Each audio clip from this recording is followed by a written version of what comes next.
રાજ્યમાં સ્થાનિક સ્વરાજની ચૂંટણીના ભડકમ વચ્ચે હવે ઉમેદવારોએ થનગનાટ શરૂ કર્યો છે, પરંતુ બનાસકાંઠા જિલ્લાની મુખ્ય મથક પાલનપુરમાં જે નગરપાલિકા છે, આ નગરપાલિકા વર્ષોથી ભાજપ શાસિત નગરપાલિકા છે અને આજ ભાજપ શાસિત નગરપાલિકાના વોર્ડ નંબર 8માં આજે નવજીવન ગ્રાઉન્ડ ઉપર પહોંચ્યું છે। વર્ષોથી ભાજપનું રાજ છે, ભાજપના કોર્પોરેટો છે, પરંતુ આ જે નેતાઓ છે, આ નેતાઓ દ્વારા કેવો વિકાસ કરવામાં આવ્યો છે, લોકોના કેવા એવા કામ અધૂરા છે, તેની વિગતે ચર્ચા આ વિડીયોમાં કરવી છે।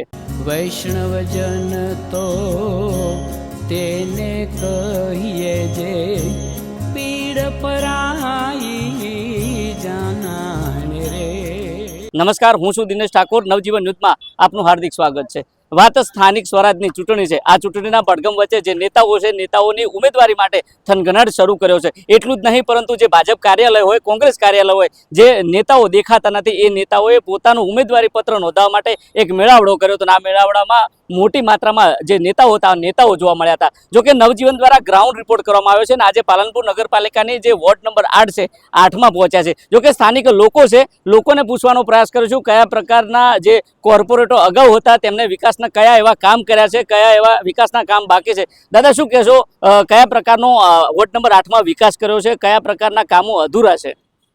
વિકાસની વાત કરીએ ને તો વોર્ડ નંબર 8 આજથી 10-15 વર્ષ પહેલાં ભાજપનો ગઢ ગણાતો અને મોનટેકરી પાલનપુર નોમ પડે ને, મોનટેકરી એટલે ભાજપનો ગઢ।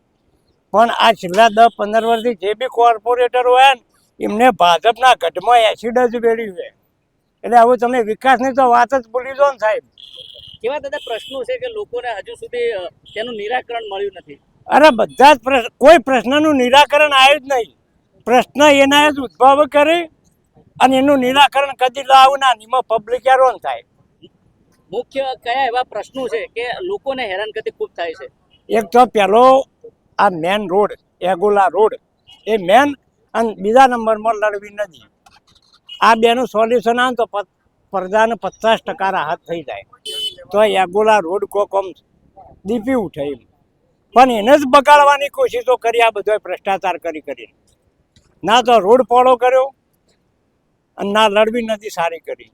બરોબર, આ બે મેન ખતરનાક પ્રશ્નો છે। રજૂઆતો કોઈ કરેલી સ્થાનિક કોર્પોરેશન? હજારો રજૂઆત કરી, પણ ઉપર ભાજપ ઉપરથી મોડેલ છે, ન્યાસા તળિયા સુધી બધા એસિડ જ વેળે ને। આ ભાજપનો ગઢ રહ્યો ને, એની પથારી ફેરવી નાખી અને એ આ લુચ્ચા કોર્પોરેટર હોય। કારણ કે ઉપરની નેતાગીરીને ખબર ના નેતા શું ચાલી રહ્યું છે, પણ હવે નેતા જે પડદા રહીને હવે ગળાઈ ગઈ છે। કેવા કોર્પોરેટને આશા અને અપેક્ષા છે તમને? અરે સારું, નિષ્ઠાવાન, અને જે એને એમ લાગે કે ના આપણે જનહિતનું કાર્ય કરવા માટે ચૂંટાણા છીએ, તો એવા જ માણસોને ટિકિટ આપવી જોઈએ। અને એવા અમારા ભાઈ એકલ દોકલ બિચારા, પણ હવે 4 જણા લાવવાના હોય તો એકલ દોકલને મારે છે એ તંબુરો વાગવા દેતા નહીં। સમસ્યા છે। તો આ હતા સ્થાનિક લોકોનું કહેવું છે કે જે પ્રકારે જે લડબી નદી હોય, સ્થાનિક જે રોડ છે, આ રજૂઆતો હજારો વખત કરવામાં આવી છે, પરંતુ આ જે નેતા છે, આ નેતાઓ દ્વારા કામ કરવામાં આવ્યું છે। વધુમાં એક યુવાન આપણી સાથે જોડાયા છે, તેમની જોડે વાત કરવાનો પ્રયાસ કર્યો। કયા પ્રકારની એવી સમસ્યાઓ છે અને આ સમસ્યાઓની રજૂઆત કરી છે, પરંતુ આજ સુધી આ સમસ્યાનું નિરાકરણ નથી થયું? મેન સમસ્યા તો લડબીનો મુખ્ય સમસ્યા છે કે આ લડબી અહીંયા એગોલા રોડ ઉપર આવી ગંદી લડબી, પહેલા લડબી નદી કહેવાતી, હવે આ ગટરની લડબી થઈ ગઈ, નદી થઈ ગઈ। એટલે મેન સમસ્યા તો એ ગાલી છે। પછી બીજી સમસ્યા રોડ છે, રોડનો મેન અમારો પ્રશ્ન છે। રોડના આંતરિક રોડોનો બી સોસાયટીઓમાં પ્રશ્ન છે। સ્ટ્રીટ લાઇટનો પ્રોબ્લેમ છે, ધરોઈના પાણીનો પ્રશ્ન છે। અમે વારંવાર ટાઈમસર ટેક્સ ભર્યા હોવા છતાં અમને પીવાનું પાણી ટાઈમસર નથી મળતું, આજની તારીખમાં બી નથી મળતું અમને। એટલે 20 વર્ષથી આ જ સમસ્યાઓ છે મેન, જે પાયાની નગરપાલિકામાં 2-4 આવે છે। ગટર વ્યવસ્થા આવે છે, રોડની આવે છે, સ્ટ્રીટ લાઇટની આવે છે અને પીવાના પાણીની આવે છે। આ 4 સમસ્યાઓ મેન અમારી મુખ્ય છે। આ બાબતની કોઈ રજૂઆત અગાઉ કરેલી છે? સાહેબ, કાગળિયા રજૂઆત, લોકોને મીટિંગ કરીને અમે સાહેબ થાકી ગયા, અમારા ચપ્પલો ગહાઈ ગયા, પણ હજુ સુધી કોઈ અને મને ફળ મળ્યું નથી, સમસ્યાનો હલ થયો નથી। નગરપાલિકાના સત્તાધીશો એવું કહે છે કે અમે તો વિકાસ કર્યો છે। હા, તો વિકાસ થયો છે, એમના ઘરે થયો છે, અમારા એરિયામાં તો નહીં થયો ભાઈ વિકાસ, બરોબર? એમના ઘરે વિકાસ 100% થયો, અમારો વિકાસ કોઈ થયો નથી। અમારા એરિયા તમે આ વોર્ડ નંબર 8 તમે જોઈ લો કેટલી ગંદકી છે। આ અમે લડીને સાહેબ આ ઓટલો બનાવરાયો છે હમણાં નેટ, આ ગંદકી સાફ કરાવરાઈ છે। ભાઈ અહીંયા લોકો કે કચરો અહીંયા ના નાખો, તમે થોડું પેલું રાખો એમ, તો એ લોકોને આ ખાડા કાન કરે છે। એ લોકો રાતે ફોર્માલિટી માટે ટ્રેક્ટર આવે છે, ફોટા પાડી અને જતા રહે છે। કેવો કોર્પોરેટ જોઈએ? કોર્પોરેટ તો સાહેબ નિષ્ઠાવાન જ જોઈએ, એવો નિષ્ઠાવાન કે જે અમારા માટે લડી કે અમારા પ્રશ્નોની ધારદાર રજૂઆત કરી શકે, એવો કોર્પોરેટર જોઈએ સાહેબ, કોઈ બી પાર્ટીમાંથી હોય। તો આ હતા યુવાનો અને વધુમાં જે વોર્ડ નંબર 8 છે વોર્ડ નંબર 8ના વડીલો છે. દાદા શું કહેશો, આ વોર્ડ નંબર 8 છે, આ વોર્ડ નંબર 8માં કયા પ્રકારનો વિકાસ થયો છે, કયા પ્રકારના અધૂરા કામ જે બાકી છે? બધા કામો અધૂરા જ છે ને. ખાલી પાઇપ પાણીનું કામ થયું છે, એમાં ગટર લાઈન પૂરું કર્યું નથી, કનેક્શન ગટરના જે આપ્યા નથી, અને આ જે લડબીનો પ્રોબ્લેમ એવો ને એવો ઊભો છે. કેટલા 15 વર્ષથી કહીએ પણ કંઈ થતું નથી. કોર્પોરેટ સમયસર લોકોના જે પ્રશ્નો છે એની વાચા સાંભળવા આવે છે ખરા? કોઈ સાંભળવા આવતું નથી. કોર્પોરેટ પૂછવા પણ નથી આવતા, કે કહેતા પણ નથી અને કરતા પણ નથી. નગરપાલિકા એવું કહે છે કે અમે તો તમામ પાલનપુર શહેરનો વિકાસ કરીએ છીએ. મને તો લાગતું નથી વિકાસ કરીએ એવું. અમારે એરિયા તો એટલો બધો વિકાસ થયો નથી. આ રોડનો પ્રોબ્લેમ કેટલા વખત ચાલે છે, કશું થયું જ નહીં હજુ રોડનું કામ. તો આ હતા વડીલોનું કહેવું છે કે જે પ્રકારે જે કોર્પોરેટો જે વાયદા આપ્યા હતા, વચનો આપ્યા હતા, પરંતુ જે પોતાનો જે વિસ્તાર છે આ વિસ્તારમાં નજર કરવા પણ આવતા નથી. વધુમાં એક વડીલ છે. દાદા શું કહેશો, આ સ્થાનિક સ્વરાજની ચૂંટણી છે, નેતાઓ તૈયાર થયા છે, કેવા કામ કર્યા છે અને કેવા કામ અધૂરા છે? કામ કરે એ નેતા કહેવાય, પૈસા ખાય એ બી નેતા કહેવાય. એટલે કામ કરે અને કામ દેખાય એ જ મહત્વ વસ્તુ છે.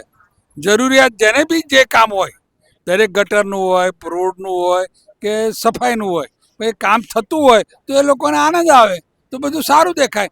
પાલનપુર શહેર અને ચોખ્ખાઈ માટે વખણાવવું જોઈએ, બસ આપણે એટલું જ માનીએ છીએ. પાલનપુર શહેરે ફૂલો અને અંતરોની નગરી તરીકે વખણાતું હતું. અત્તર તરીકે તો વખણાતું હતું જ, અને ફૂલો પણ અત્યારે ફૂલોને અત્તરને બચારા શું કરે, આ ગંદકીમાં જોઈને શું કરવાનું? અત્તર નોખીને જોઈએ તો પેલા ગંદકી આગળ અત્યારે જોખું પડી જાય છે.